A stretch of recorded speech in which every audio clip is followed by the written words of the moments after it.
अखंड भारत का मतलब जैसे भारत के आसपास जितने देश है, पाकिस्तान, अफगानिस्तान, सबको भारत में ऐड करके अखंड भारत बनेगा। अच्छा, ये कौन करेगा फिर? ये योगी जी करेंगे। अच्छा, योगी जी कर देंगे या अफगानिस्तान पाकिस्तान एक साथ? क्या बोलेंगे भाई सही पे? क्या बोलना चाहते हैं वो समझ में नहीं आया मुझे। अखंड भारत बनाना चाहते अखंड भारत बनना चाहिए। अखंड भारत, फिर उससे आपको क्या मिलेगा? योगी जी बनाएंगे हमारे राम जी के लिए। उससे क्या होगा?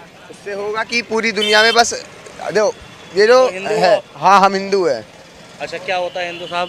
हिंदू कट्टर आपकी हिंदू है। नज़र में हिंदू का क्या मतलब? कट्टर हिंदू हो? क्या मतलब है हिंदू का? जैसे मैं व्यक्ति को- इंस्टाग्राम चलाता हूँ जैसे, ठीक है। तो उस पे बहुत सारे मोमेंट्स को देखता हूँ, जैसे भगवान की मूर्ति हुई, राम जी की हुई, भोलेनाथ की, उनको तोड़ देते हैं। अच्छा, तो वो चीज़ गलत है, तोड़ देते हैं। मैंने कई सारी रील्स में देखा है। चलो फिर उस पर तुम क्या करते हो? पुलिस की कार्रवाई क्या करते हो? कंप्लेन लिखवाते हो उनकी? अब कंप्लेन जब सर उनकी लोकेशन पता रहेगी जब तो जाएंगे वहाँ पे। ये देश में पुलिस है, पुलिस है, बिल्कुल कानून है, हाँ बिल्कुल है। तो पुलिस भी योगी जी की सरकार है, हाँ। जाहिर बात पुलिस एक्शन ले सकती है। बिल्कुल। तुम्हारे एक आदमी के कंप्लेन करने पे भी ले सकती है। हाँ। अच्छा, तो फिर उसके लिए फिर ये हिंदू राष्ट्र वगैरह की क्या फिलोसफी है? जब लॉ एंड ऑर्डर चल रहा है, देश संविधान से चलता है, कानून की नज़र में सब बराबर हैं। सब बराबर। किसी का भी गलत है, किसी भी धर्म का हो, चाहे हिंदू का मुसलमान करते, मुसलमान का हिंदू करते, सबके खिलाफ कार्रवाई होनी चाहिए। तो फिर हिंदू राष्ट्र की ज़रूरत क्या है और क्यों चाहते हो? क्या मतलब है हिंदू राष्ट्र का? सुकून के लिए। क्या फ़ायदा होगा? सुकून? क्या सुकून मिलेगा? जैसे सुकून के लिए। दिल का सुकून कैसे? दिल का सुकून है, बस सब राम का नाम लेंगे उसमें ही सुकून है। क्या होता है? किसे कहते हैं हिंदू? हिंदू हिंदू धर्म है? हिंदू धर्म है। योगी जी ने तो कहा था हिंदू एक जीवन की पद्धति है, धर्म नहीं है। जो भी है सब हिंदू ही है। मुझे जानना है आप क्या समझते हैं हिंदू धर्म से? आपका अभिप्राय क्या है? मेरी नज़र में हिंदू का ये मतलब है। क्या मतलब है, आप ही बताइए। अरे यार, मैं आपसे जानना चाहता हूँ, मुझे तो पता है। अच्छा आप ही बता दीजिए, मुझे तो मान लिया नहीं पता। नहीं पता। लेकिन आपको हिंदू राष्ट्र चाहिए, आप हिंदू राष्ट्र तो चाहिए यही तो मुझे। विडम्बना है। जब पता हो जब ही तो बात करो। देखो सुनो, बताता हूँ, हिंदू शब्द बता देता हूँ। बिल्कुल। भारत के जब मुगल आए थे ना, तो वो कहाँ से आए थे? मंगोल से आए थे। और भारत की एक नदी है जिसे कहते हैं सिंधु, सिंधु नदी। ठीक है? उस सिंधु नदी के किनारे का देश है हमारा भारत, उसे कहते हैं सिंधु घाटी सभ्यता, ठीक है? उसका दूसरा नाम है हड़प्पा सभ्यता। स्कूल जाते हो? साइंस म्यूजियम गए हो? स्कूल में एंट्री बैन है। क्यों? हो गया, एंट्री बैन है बस स्कूल में। अच्छा, मतलब स्कूल भी छोड़ दिया धर्म के चक्कर में? तो किसी रीजन पे स्कूल में एंट्री बैन कर रखी है स्कूल वालों ने। अच्छा, चलो स्कूल गए, 9वीं 10वीं में तो पढ़ते हो गए, 12th में हूँ। 12th में हो। हड़प्पा सभ्यता 8वीं क्लास में आ जाती है, 6ठी में भी आ जाती है। साइंस म्यूजियम के पहली एंट्री पे लिखा हुआ है हड़प्पा सभ्यता, इंडस वैली सिविलाइजेशन। सिंधु घाटी सभ्यता, जो भारत की सभ्यता सबसे पुरानी सभ्यता, वो सिंधु घाटी सभ्यता है। और सिंधु का जो फारसी ट्रांसलेशन है, जिसकी जो उर्दू भाषा की लिपि है, सिंधु भाषा को फारसी में, उर्दू में हिंदू कहते हैं, ठीक है? सिंधु की जो ट्रांसलेशन है, सिंधु का फारसी ट्रांसलेशन हिंदू है। तो मुगलों ने नाम दिया था हिंदू। और क्यों कहते हैं? जीवन की पद्धति है हिंदू। सिंधु घाटी सभ्यता, हिंदू घाटी सभ्यता क्या है? मिट्टी के बर्तन बनाना, मिट्टी की मूर्तिकारी चीज़ों की पूजा करना, हर प्राकृतिक चीज़ की उपासना करना। ये एक आइडियोलॉजी है, जीवन जीने का तरीका था इस देश के लोगों का। बस हिंदू कर सकते हैं। हिंदू नहीं कर सकते। सुनो मैंने जो कहा, ये क्या है? भारत की एक आइडियोलॉजी है, जीवन पद्धति है, ये धर्म नहीं है। हिंदू क्या है? एक जीने का तरीका है, जिसमें इस देश के सभी बाशिंदे आते हैं, कोई भी हो, ठीक? वो उसी पद्धति से जीते हैं, सिंधु घाटी सभ्यता, ठीक है? अब धर्म है सनातन, धर्म है सनातन। सनातन का मतलब बता दो, तुम बड़े कट्टर सनातन बन रहे हो, क्या मायने होता है सनातन होता है बता दें। कट्टर हिंदू का उद्देश्य होना चाहिए, लेकिन सनातन की मीनिंग जानना चाहता हूँ तुमसे। सनातन की देखिए मीनिंग तो नहीं पता है, बस सुकून के लिए होना चाहते हो तुम। सुकून कैसे मिलेगा जिस चीज का तुम्हें मुझे एक बात मैं हिंदू की बता रहा हूँ, लेकिन मैं कट्टर हिंदू की नहीं कह सकता, क्योंकि उनका धर्म है कि लड़कियों से दूर रहना। मुझे ठंड लग रही है, मुझे मालूम है जैकेट पहनने से गर्मी लगती है, इस जैकेट में रोआ होता है, गर्माहट मिलती है, मैं इसलिए पहनूंगा। मुझे हिंदू राष्ट्र चाहिए सुकून के लिए, तो मेरे पास इसका एक मतलब होगा ना कि ये बन जाएगा तो ये फायदे होंगे, तो दिल को कैसा सुकून 4-5 फायदे गिनवा दीजिए। अगर अभी मांग करें आप हिंदू राष्ट्र की, 4-5 फायदे गिनवा दीजिए। क्या क्या फायदे होंगे हिंदू राष्ट्र में? फायदे ये होंगे, देखिए जैसे कि जो इंस्टाग्राम पे तो मतलब लड़के है, मोमडन्स है, वो नहीं, वो जो इंस्टाग्राम पे मतलब हमारे किसी भी भगवान की इंसल्ट करते हैं और गाली वाली देते हैं। हिंदू होने से ठीक होगा या लॉ एंड ऑर्डर ठीक होने से होगा? कानून पुलिस ठीक करेगी ना, ये पुलिस ठीक करेगी, ये सारी चीज ठीक होनी चाहिए। तो पुलिस का प्रशासन ठीक होना चाहिए, उसमें धर्म का रोल कहाँ से आ गया? भाई पुलिस अपना सही तरीके से काम करे, पक्षपात ना करे, उसमें हिंदू मुस्लिम कहाँ से आ गया साहब? नहीं हिंदू मुस्लिम अच्छा आप मांग रहे हैं हिंदू राष्ट्र छोड़ के। हाँ। 5 फायदे बताइए हिंदू राष्ट्र के। 5 फायदे की नहीं पता, बस मेरे को हिंदू राष्ट्र चाहिए पूरे देश में।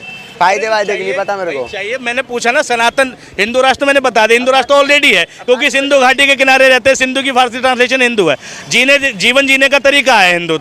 तो मुझे ये बताओ, सनातन धर्म है, सनातन के फायदे बताओ ना यार। आप बता दो फायदे नहीं पता मेरे को, तो बस मीनिंग बताओ आप मीनिंग से मिलेगा। मेरे को हिंदू राष्ट्र चाहिए बस। तो एक बात बताओ, सुनो तो भाई, वो तो ठीक है यार, अच्छा लग रहा है तुमसे मिलके, लेकिन चाहिए क्यों? मेरे को चाहिए, मेरे को पाकिस्तान अफगानिस्तान जितना है सब सारे अखंड भारत में आने चाहिए। मेरे को बस हिंदू राष्ट्र बनाने से मतलब है। क्या फायदा होगा वही, अभी क्या दिक्कत है? अभी नहीं है, फायदा नहीं चाहिए मुझे। 12वीं क्लास में हो आप? फायदा तो सरकार वैसे भी कुछ अच्छा, नहीं हमारा। 12वीं क्लास में हो, इंग्लिश भी पढ़ते हो? इंग्लिश पढ़ते हो? इंग्लिश नहीं तुम्हारे सिलेबस में? 10वीं पढ़ी है? नहीं 10वीं नहीं, एक लेफ्टिनेंट की स्पेलिंग बता दो। मैंने 10वीं नहीं पढ़ी। लेफ्टिनेंट की स्पेलिंग तो पढ़ी होगी यार। भारत के सबसे लेफ्ट बड़ा लेफ्टिनेंट क्या बोला आपने? Left in hand. लेफ्टिनेंट एक सेना का बहुत उच्च पद होता है। लेफ्टिनेंट की स्पेलिंग बता दो। चलो 12वीं में हो, 12th की स्पेलिंग बता दो। TWELTH। बस भाई, मैं एक बात रिक्वेस्ट करता हूँ, हिंदू राष्ट्र बनाना हो बना लेना, लेकिन पढ़ाई पर थोड़ा ध्यान दो। जिस दिन तुम्हारे शरीर में एजुकेशन जाएगी ना, दिमाग में एजुकेशन जाएगी, धर्म अलग होगा। जब इंसान एजुकेशन हासिल करता है ना, एजुकेशन की तरफ बढ़ता है, तब वो इन सब चीज़ों से ऊपर उठता है। इन सब चीज़ों से ऊपर उठो। क्या बोले, पढ़ाई करके कुछ नहीं होगा? कुछ नहीं, एजुकेशन से कुछ नहीं होता? तुम्हारी डिमांड होनी चाहिए। कुछ नहीं होता, क्या बोले? बहुत सारे बंदे देखे कह रहे पढ़ाई अब करके भी देखा। बहुत सारे बंदे जो बेरोजगार बैठे हैं, पढ़ के भी बंदे बेरोजगार बैठे रहते हैं। और पढ़ के कामयाब कितने? परसेंटेज लगाओगे, अगर 100 में से 100% लोग पढ़े लिखे हैं, तो मैं गारंटी देता हूं अगर वो पढ़े हैं तो 100 में से 90% कामयाब है, 10% किस्मत से फेल है। लेकिन अगर अनपढ़ हैं तो 100 में से 90% फेल है, 10% बाई किस्मत पास है। ठीक है, 90% पास तो हो जाते हैं, लेकिन उसमें से 90% में से जो है ना 90 के 90 रोजगार नहीं ले इसका पाते। कोई महत्व नहीं। तुम्हारे माँ बाप ने गलती करी तुम्हें स्कूल में डाल के, ये कहना चाहते हो? एजुकेशन क्यों जरूरी है? एजुकेशन जरूरी है, बंदा बेवकूफ थोड़ी रहेगा। क्यों जरूरी है एजुकेशन? अब एजुकेशन जरूरी है, पढ़ाई में अपना फ्यूचर बंदा सुधारता है एजुकेशन से। एजुकेशन चाहिए सभ्यता के लिए। जब हम स्कूल जाते हैं ना बाबू, सुनो, ये तुम्हारे स्कूल में ड्रेस है, ड्रेस होती है ना स्कूल के अंदर, स्कूल में जाते हो एक ड्रेस कोड होता है कि सब बच्चे एक ही ड्रेस में दिखेंगे। और ड्रेस को पहनने के बाद पता क्या होता है? सबसे पहली चीज उठती है कि हम जाति धर्म से ऊपर उठते हैं। तुम हिंदू हो तो भी वही ड्रेस है, मुसलमान हो तो भी वही ड्रेस है, हो तो भी वो ड्रेस है, ब्राह्मण हो तो भी वो ड्रेस है। तो वो ड्रेस हमें आपस में बराबरी का दर्जा देती है। ये एजुकेशन की देन है कि तुम्हें पहला लेसन बताती है कि तुम धर्म और जाति से ऊपर उठो। और तुम कह रहे हो हिंदू राष्ट्र चाहिए, तुम स्कूल में जाके कह रहे हो हिंदू राष्ट्र चाहिए, तो तुमने एजुकेशन हासिल नहीं करी यार। स्कूल नहीं जाता, आप बहुत गलत बात है, फिर तो तुम स्कूल नहीं जाते। जान नहीं देते ना। ऐसे इलेक्शन रहेंगे तो क्यों जाने देंगे? अच्छा आप बताइए, आप हिंदू राष्ट्र मांग कर इधर आइए, क्या फायदे होंगे? 4-5 फायदे बता दीजिए। फायदा कल बूझ का बता दूँ, फायदा ना पता। हाँ नोट कर लेंगे, अभी तो पेपर दे के आए, सारी बुद्धि पेपर में लगा दी। सारी बुद्धि पेपर पे लगा दी। क्या बोले? विनाश काले विपरीत बुद्धि, जय श्री राम भाई। और बोलोगे क्या ऐसे आदमियों को? वो कह रहा है कि एजुकेशन का कोई मतलब नहीं है, पढ़ाई लिखाई से कुछ नहीं होता। उस आदमी से क्या है मतलब? देखो इस सरकार ने क्या किया, ये उपलब्धि है कि मानसिक रूप से देश को अपाहिज बना रहे हैं। अगर एक 15-16 साल का बच्चा एजुकेशन को कह रहा कुछ नहीं होता, शिक्षा से दूर किया ना सरकार ने, लोगों के दिमाग में धर्म का कीड़ा डाल दिया, आइडियोलॉजी डाल दी। इस सरकार का विरोध इसलिए भी जरूरी है कि अगर अपना भविष्य बचाना है, अपने बच्चों को बचाना है ऐसी आइडियोलॉजी से, तो इस सरकार को बदलना पड़ेगा। विकास, डेवलपमेंट, ये सब बात की बातें हैं। सबसे पहले आपका कैरेक्टर ठीक होना चाहिए। देश को हिंदू मुस्लिम के झगड़े में उलझाने वाली सरकार, देश को जाति संप्रदाय में बांटने वाली सरकार, देश का विखंडन करने वाली सरकार, देश के वो कहते हैं, वो कन्हैया कुमार ने एक नारा लगा दिया जी, वो भी फर्जी नारा था, वीडियो फर्जी था कि भारत तेरे टुकड़े होंगे। ठीक, असल टुकड़े क्या होते हैं? वही मोदी सरकार कर रही है।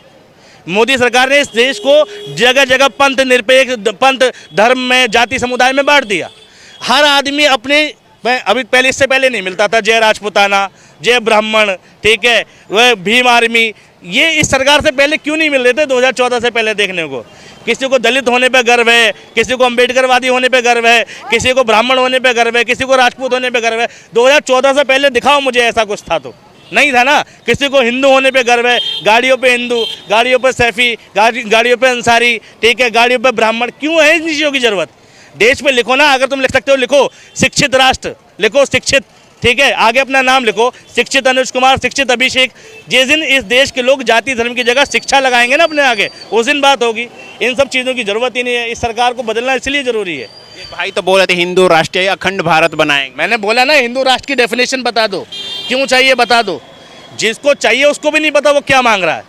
तो यही तो विडंबना है। पूरे देश को एक उलझनों में फंसा दिया। योगी जी ने क्या कहा कि हिंदू राष्ट्र चाहिए।